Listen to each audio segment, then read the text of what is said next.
साल 1991 में भारत सरकार एक कानून लेकर आती है, प्लेसेस ऑफ वर्शिप एक्ट। मकसद था 15 अगस्त 1947 के बाद देश के किसी भी धार्मिक स्थल के कैरेक्टर को बदला नहीं जाएगा ताकि देश में कम्युनल हार्मोनी बनी रहे। लेकिन पिछले 2 सालों में चाहे वो वाराणसी की ज्ञानवापी हो, मथुरा की शाही ईदगाह हो या फिर हाल ही में मध्य प्रदेश की धार का भोजशाला, एक के बाद एक कई ऐतिहासिक स्थलों के नीचे खुदाई और साइंटिफिक सर्वे शुरू हो चुके हैं। तो यहाँ पर 2 बड़े सवाल खड़े होते हैं। पहला, जब 1991 का कानून किसी भी बदलाव को रोकता है तो भारतीय अदालतें इन सर्वे की इजाजत किस कानून के आधार पर दे रही हैं? दूसरा, इन सर्वे से निकलने वाली रिपोर्ट्स का भारत के social fabric, law and order और देश की इमेज पर क्या असर पड़ने वाला है? आज के इस एपिसोड में हम धार की भोजशाला की केस स्टडी को बारीकी से समझेंगे कि कैसे साइंटिफिक एविडेंस भारत के कानूनी और राजनीतिक इतिहास को हमेशा के लिए रीराइट कर रहे हैं। इस केस को समझने के लिए हमें सबसे पहले धार के इतिहास और इसके जियोपॉलिटिकल महत्व को समझना होगा।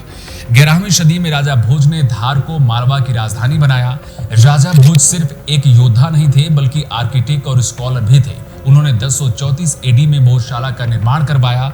भोजशाला सिर्फ एक मंदिर नहीं था, ये उस दौर में एक यूनिवर्सिटी की तरह थी जहां देश विदेश के छात्र संस्कृत, एस्ट्रोनॉमी, फिलॉसफी और मेडिसिन पढ़ने के लिए आते थे। इसके केंद्र में मां वांग देवी यानी सरस्वती की मूर्ति स्थापित थी, यानी ये मालवा का सबसे बड़ा सांस्कृतिक और शैक्षणिक इंफ्रास्ट्रक्चर था। लेकिन जैसे जैसे दिल्ली सल्तनत का विस्तार दक्षिण की ओर शुरू हुआ, मालवा रणनीतिक रूप से बेहद महत्वपूर्ण हो गया। 14वीं सदी में अलाउद्दीन खिलजी और बाद में दिलावर खान गौरी ने मालवा पर कब्जा किया। इस दौरान इस मंदिर को बेहद बुरी तरह से नुकसान पहुंचाया गया और इसके एक हिस्से को कमाल मौला मस्जिद के रूप में रीस्ट्रक्चर कर दिया गया, यानी एक ही परिसर में 2 अलग अलग संस्कृतियों के प्रतीक समाहित हो गए।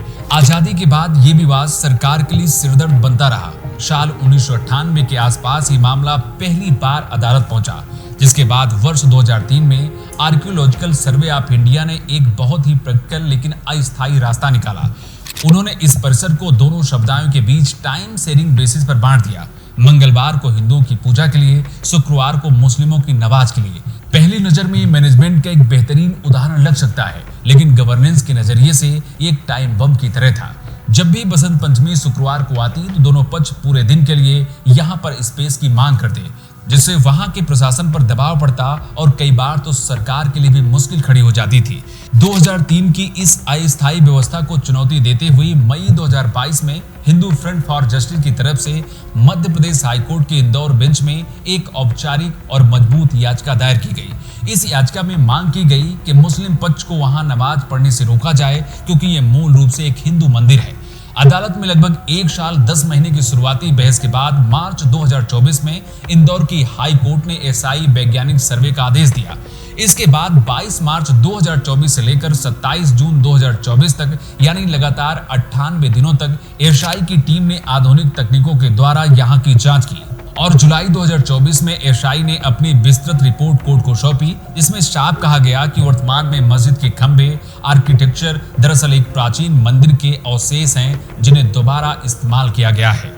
इसके बाद इस केस पर लगभग 2 साल तक बहस चली और 15 मई 2026 को मध्य प्रदेश हाईकोर्ट की इंदौर बेंच ने 2003 की पुरानी टाइम शेयरिंग व्यवस्था को हमेशा के लिए निरस्त करते हुए 242 पन्नों का फाइनल जजमेंट सुना दिया। कोर्ट ने एसआई की 98 दिनों की वैज्ञानिक रिपोर्ट को पूरी तरह से निष्पक्ष और वैध माना। अदालत ने अपने फैसले में साफ कहा कि ऐतिहासिक और वैज्ञानिक साक्ष्यों से ये साबित हो चुका है कि धार की भोजशाला का मूल धार्मिक स्वरूप मां वांगा देवी यानी सरस्वती का मंदिर है। अब आते हैं हमारे सबसे मेन सवाल पर कि 1991 के कानून के होते हुए भी ये सर्वे कैसे हो रहे हैं। यहाँ पर हिंदू पक्ष के वकीलों ने एक बहुत ही स्मार्ट कानूनी स्ट्रेटजी का इस्तेमाल किया है।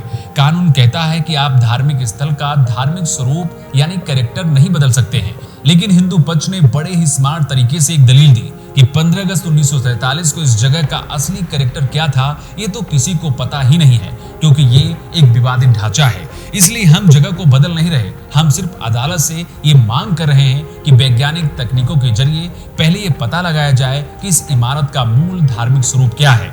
इसी दलील को मानते हुए मध्य प्रदेश हाईकोर्ट ने इस सर्वे के आदेश दिए थे और जुलाई 2024 में जब सर्वे के बाद एएसआई ने अपनी रिपोर्ट सौंपी तो उसमें साफ कहा गया कि वर्तमान में मस्जिद के खंभे और आर्किटेक्चर दरअसल एक प्राचीन मंदिर के अवशेष हैं जिन्हें दोबारा इस्तेमाल किया गया था। इस रिपोर्ट ने आस्था की लड़ाई को फोरेंसिक और साइंटिफिक एविडेंस की लड़ाई में बदल दिया और 15 मई 2026 को मध्य प्रदेश हाईकोर्ट ने हिंदुओं के पक्ष में फैसला सुनाते हुए इस जगह को पूरी तरह से हिंदुओं का बता दिया। भोजशाला का ये फैसला सिर्फ धार तक सीमित नहीं है, इससे भारत के जुडिशियल सिस्टम में एक ऐसी न्यायिक नजीर सेट कर दी है जो सीधे तौर पर वाराणसी की ज्ञानवापी और मथुरा की शाही ईदगाह जैसे बाकी बड़े मामलों का भविष्य तय करने वाली है। इसके दो सबसे बड़े कानूनी असर होने जा रहे हैं।